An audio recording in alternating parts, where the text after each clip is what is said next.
بسم اللہ الرحمن الرحیم۔ السلام علیکم ورحمۃ اللہ وبرکاتہ۔ وہ دعا جو اللہ نے صرف ایک نبی کو سکھائی تھی۔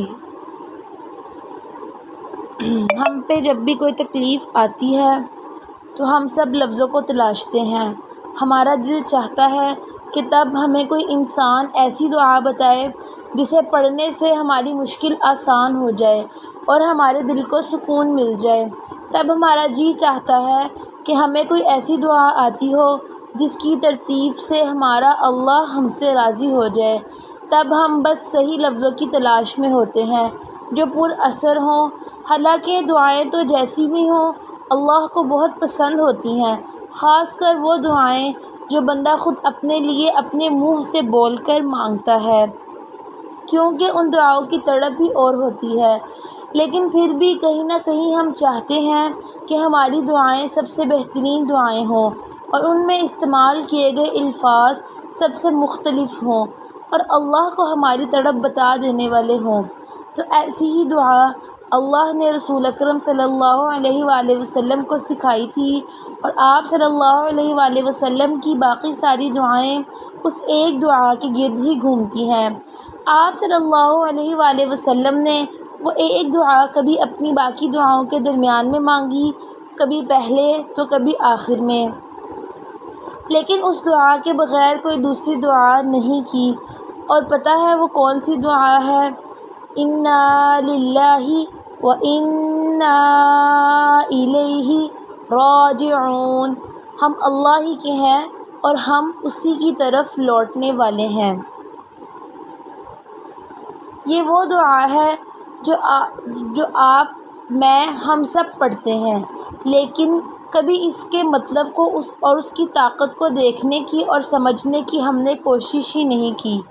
ہم روزمرہ کی زندگی میں کتنی ایسی دعائیں بولتے ہیں جو دل سے نہیں بولتے، لیکن چونکہ ہمیں ان دعاؤں کو کہنے کی شروع سے عادت ہوتی ہے اس لیے ہم بس وہ فارمیلٹی پوری کرنے کے لیے کہہ دیتے ہیں، جیسے السلام علیکم یعنی آپ پر سلامتی ہو، اور وعلیکم السلام یعنی جواباً یہ کہنا کہ آپ پر بھی سلامتی ہو۔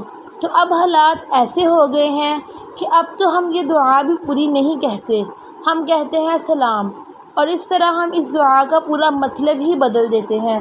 بلکہ ایسے ہی انا للہ و انا الیہ راجعون بھی ہم صرف اسی وقت کہنا مناسب سمجھتے ہیں جب کوئی اس دنیا سے چلا جاتا ہے۔ کیونکہ ہم نے کلچر کو اور دین کو مکس کر دیا ہے۔ کوئی بھی دعا کسی ایک خاص موقع کے لیے مخصوص نہیں کی گئی۔ قرآن پاک میں ارشاد ہے، وہ لوگ کہ جب ان پر کوئی مصیبت آتی ہے تو کہتے ہیں ہم اللہ ہی کے ہیں اور ہم اسی کی طرف لوٹنے والے ہیں۔ اب اس آیت میں اللہ پاک نے خود بھی آپ کو بتا دیا ہے کہ یہ دعا خاص ان لوگوں کے لیے ہے جنہیں مصیبتوں اور تکلیفوں نے گھیرے رکھا ہوتا ہے، اور یہ دعا وہی لوگ پڑھتے ہیں جنہیں اس مصیبت اور تکلیف میں آسانی چاہیے ہوتی ہے۔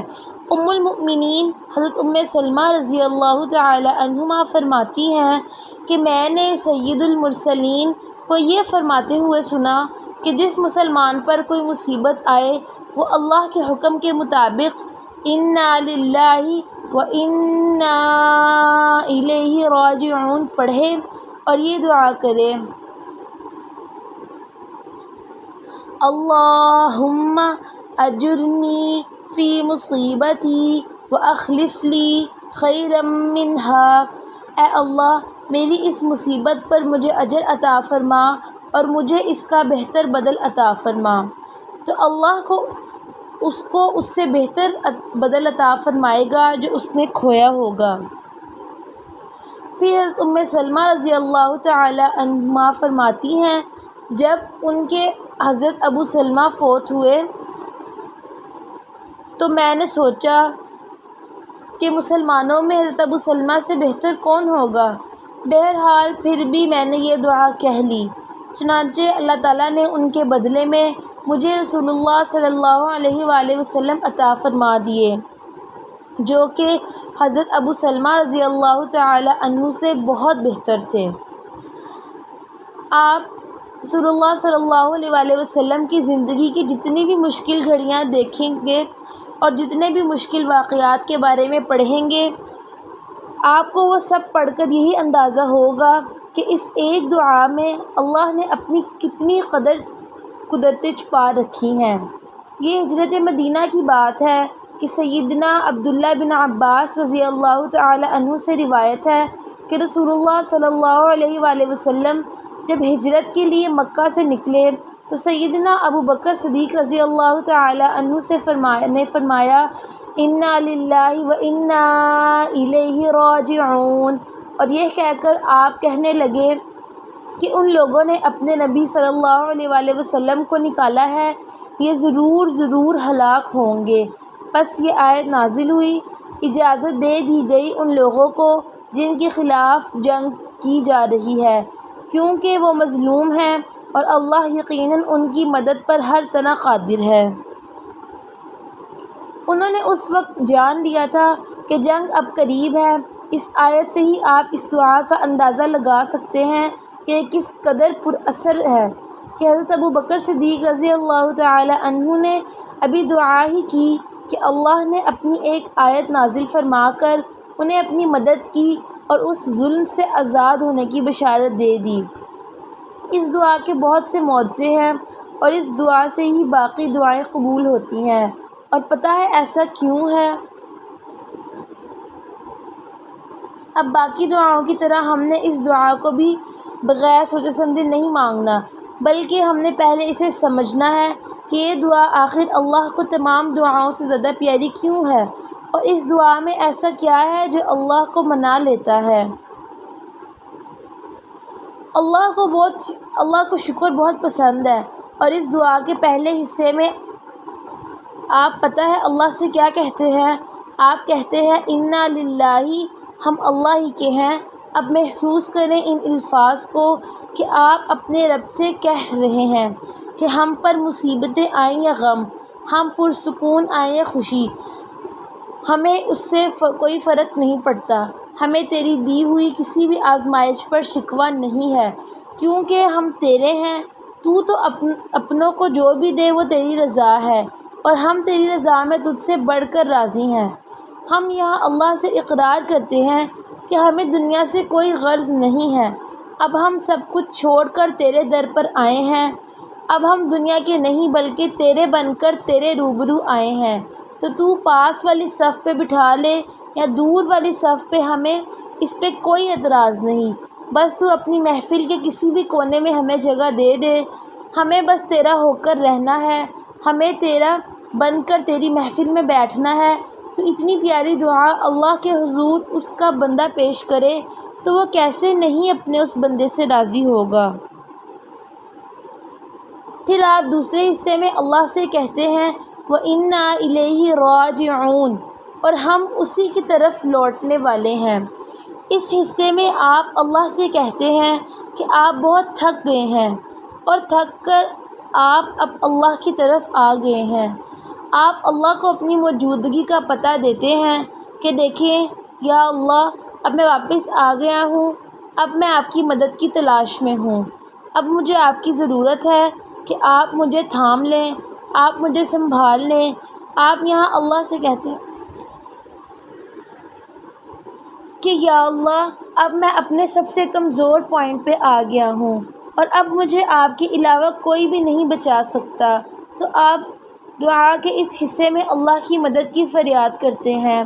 ہم یہاں یہ مان جاتے ہیں کہ ہم کچھ بھی نہیں ہیں، ہمارے اختیار میں کچھ بھی نہیں ہے، یہاں ہم اپنا یقین اور اپنی امیدیں لے کر اللہ کے سامنے کھڑے ہوتے ہیں کہ ہمیں اور کسی سے نہیں مانگنا، ہمیں اور کسی کے در پہ نہیں جانا، ہمیں آپ سے ہی مانگنا ہے، اور ہمیں آپ کے در پہ ہی کھڑے رہنا ہے۔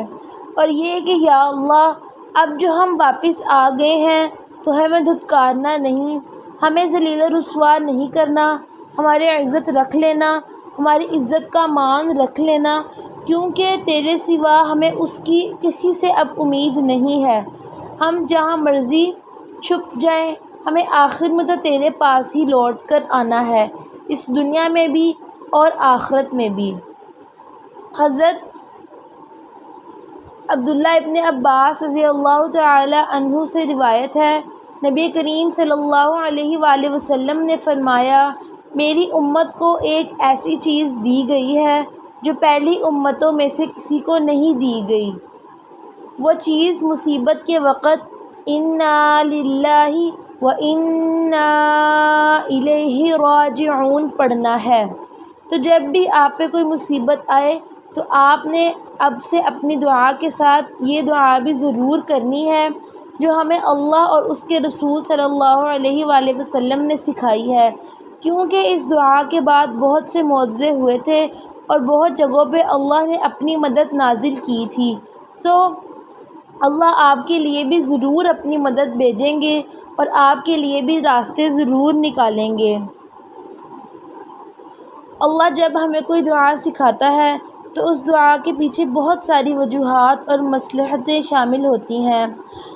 اگر آپ آج یہ پوسٹ پڑھ رہے ہیں، اگر آج آپ یہ ویڈیو دیکھ رہے ہیں تو یہ کوئی اتفاق نہیں ہے، ہو سکتا ہے اللہ نے آپ کی دعاؤں میں یہ دعا بھی شامل کروانی ہو جو اللہ نے ہمارے نبی کریم صلی اللہ علیہ وآلہ وسلم کی دعاؤں میں شامل کروائی تھی اور جس سے ان کی دعائیں بھی فوراً قبول ہونے لگی تھیں۔